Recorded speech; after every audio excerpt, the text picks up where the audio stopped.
Hello guys, in today's video I'm going to show you how to normalize audio levels on DaVinci Resolve. As you can see, these videos are not the same loudness, so we need to normalize them. You can look at them and, for example, bring down or up the decibels yourself and normalize them together.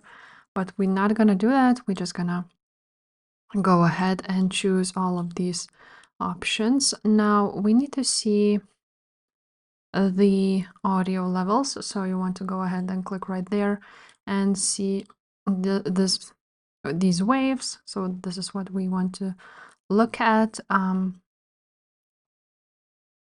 again you can choose the waveform border, full waveform, or just non-rectified waveform.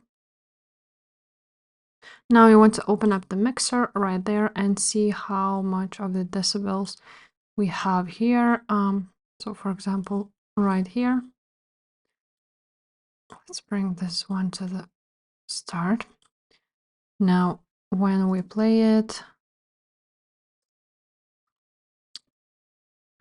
as you can see, this is how many decibels we have, and here we don't have almost any, again, as you can see. And now we need to edit them all to be the same.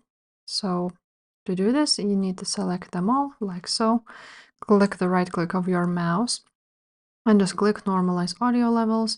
Now from here you need to choose the same sample peak program, choose the target level. So for example, let's make it the minus 8 maybe decibels. And from the set level, you need to choose independent and click normalize. As you can see, all of these audios now have changed, and now they are all normalized. If this video was helpful, please leave a like, subscribe to this channel, and I will see you next time. Bye.